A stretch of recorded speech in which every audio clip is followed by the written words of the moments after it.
democracy, oversight, the truth, and Donald Trump trying to snuff out the voice of the legitimate media. That is the breaking story here on a Tuesday that you have got to see, because for as much as they continue, this particular administration continues to try and gerrymander and turn the United States media, mainstream media, into state media, meaning the narrative of their own voice and no one else's, the more our courts and our system are going to eventually push back and say, how about no?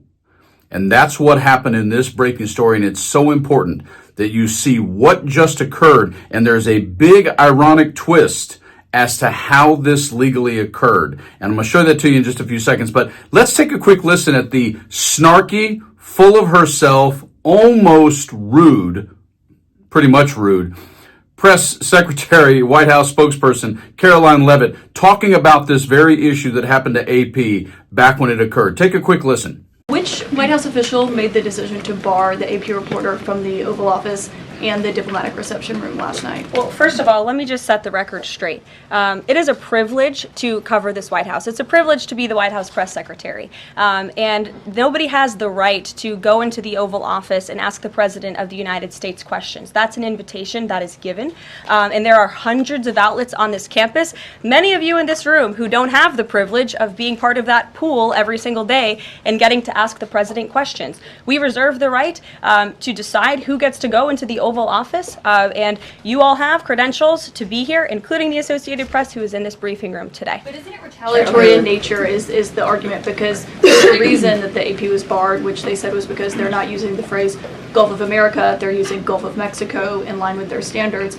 And so the question here is this setting a precedent that this White House will retaliate against reporters who don't use the language that you guys believe reporters should use? And how does that align with the First Amendment commitment that you were just talking about? I was very upfront in my briefing on day one that if we feel that there are lies being pushed by outlets in this room, we are going to hold those lies accountable. And it is a fact that the body of water off the coast of Louisiana is called the Gulf of America. And I'm not sure why news outlets don't want to call it that, but that is what it is. The Secretary of Interior has made that the official designation in the Geographical Identification Name Server. And Apple has recognized that, Google has recognized that, pretty much every other outlet in this room has recognized that body of water as the Gulf of America, and it's very important to this administration that we get that right, not just for people here at home, but also for the rest of the world.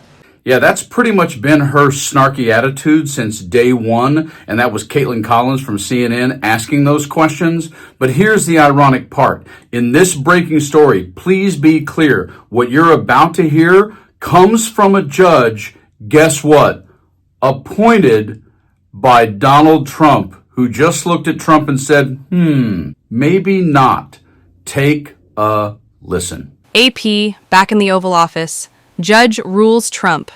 Can't restrict access as punishment. A federal judge says the White House must immediately rescind the denial of AP's access. A federal judge on Tuesday granted the Associated Press's request for an injunction blocking the White House's ban on the outlet's access to the Oval Office and East Room, adding that the Trump administration must immediately rescind the denial of AP's access. The White House had previously banned the AP from the Oval Office for refusing to use the term Gulf of America instead of Gulf of Mexico.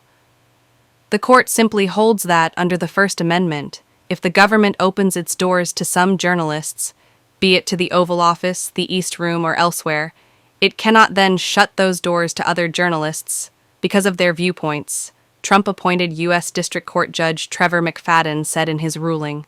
The Constitution requires no less. But the judge cautioned that the decision does not limit the various permissible reasons the government may have for excluding journalists from limited access events.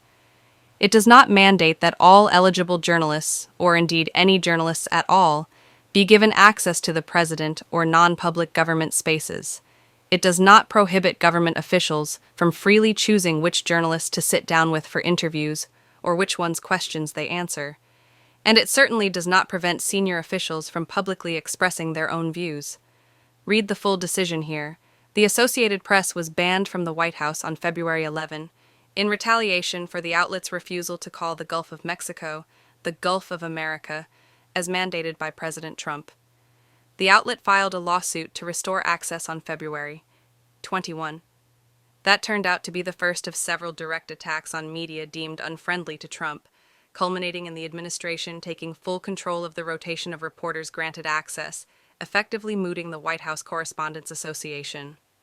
In response, WHCA basically conceded defeat and told members, each of your organizations will have to decide whether or not you will take part in these new government-appointed pools. Please know, I am also someone who is incredibly concerned. Medium scared. I don't spend a lot of time in my life being scared, but very tenuous with regards to this experiment known as somewhat true democracy. And it is so easily overturned. And we are literally in many, many, many ways in the last less than 100 days since January 20th watching some of this take place. But even when you have judges in the judicial branch, which Trump is trying to emasculate and neuter, even when you have judges that were appointed by Trump saying, that move right there, that's a bridge too far and we're going to say no, along with the fact that Amy Coney Barrett on the Supreme Court just voted with the more liberal 3 judges on the court. Even though the decision failed at 5-4, she still went this direction away from what sycophant Trump wants. That is the only protection we have. That is the only case that we can make to try and make sure that our democracy does not fall, and I mean literally within the next 3 to 9 months. This was a really important decision and a really important day. Stay frosty.